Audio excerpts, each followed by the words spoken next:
বিয়াস আমাদের team member কিছু কথা বলবে।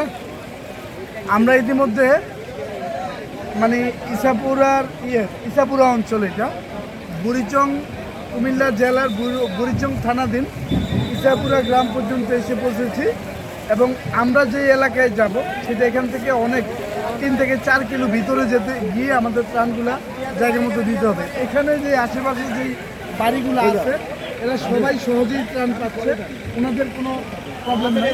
এই কারণে এই পর্যন্ত আমরা ত্রাণ খুলি নাই। আমরা আমাদের স্পিড বোট আসতেছে, সেনাবাহিনীর সাথে আমাদের কন্ট্যাক্ট হয়েছে, আমাদেরকে আশ্বস্ত করা হয়েছে কিছুক্ষণের মধ্যে স্পিড বোট পাঠাবে। স্পিড বোট আসলে আমরা আমাদের এই খাদ্য সামগ্রীগুলো স্পিড বোটে উঠে এখান থেকে মিনিমাম 3-4 কিলো ভিতরে গিয়ে একদম জায়গার মতো যারা আসলেই অবস্থা মানে অসহায়, যারা সমস্যায় আছে, খাবার পাচ্ছে না, তাদেরকে পৌঁছে দেওয়ার চেষ্টা করব। তো অলরেডি অনেকক্ষণ সময় হয়ে গেছে। এখানকার সার্বিক পরিস্থিতি বলতে আমরা একটা যুদ্ধ করেই কিন্তু ঢাকা থেকে আসছি। সেই প্রিপারেশন, প্রোডাক্ট কিনা, প্যাকেজিং এবং গাড়িতে উঠা 2টা দিন আমরা ঘুমাতেও পারি নাই। আজকে কুমিল্লা পর্যন্ত আসছি, ভালো আসছি, তারপরে মনে হলো এটা মনে হয় আগে একটা যুদ্ধ হয়েছে, এটা মনে হচ্ছে একটা বিশ্বযুদ্ধ। যাই হোক, আমরা আমাদের মনোবল আছে, আমরা বিশ্বযুদ্ধেও জয়ী হব ইনশাআল্লাহ। আমাদের আসার অভিজ্ঞতাটা একটু বলেন। আমাদের আসার অভিজ্ঞতা অনেক বাজে।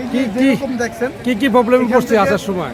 এখান থেকে আরো প্রায় 2 কিলো রাস্তা, এর চেয়ে বেশি, আমার এতটুকু পর্যন্ত পানি উঠছে। এই পানির মধ্যে দিয়ে আমাদের এই গাড়ি আসছে, এই গাড়ির ইঞ্জিন পানির কারণে বন্ধ হয়ে গেছে, আবার স্টার্ট দিছি, ধাক্কাইছি, তারপরে এই পর্যন্ত আইসা পৌঁছাতে পেরেছি। তো আর্মিদের যথেষ্ট সহযোগিতা পাইছি। আমরা কন্ট্যাক্ট করার পর ওনারা যথেষ্ট আমাদেরকে আশ্বস্ত করেছেন যে আমরা পাঠাচ্ছি এবং আপনাদের যে ইচ্ছা যে ওনাদেরকে ত্রাণ পৌঁছে দেওয়া, এটা আপনাদেরকে আমরা যথেষ্ট হেল্প করি। তো আমরা এই আশায় আছি। আর আমরা সমস্ত এই কাজগুলো করেছি আল মাসাকিন ফাউন্ডেশনের পক্ষ থেকে এবং এই আল মাসাকিন ফাউন্ডেশন হাঞ্চর চাঁদপুর এর পক্ষ থেকে। আর এটার সার্বিক পরিচালনায় ছিল আমাদের গুলশান মার্কেটের বিশিষ্ট ব্যবসায়ী সমাজসেবক আমাদের ইউসুফ ভাই।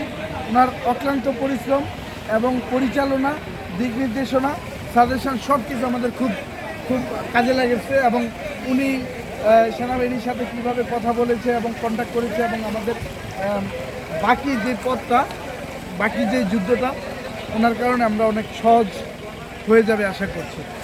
তো সকলের দোয়া পাচ্ছি। Thank you.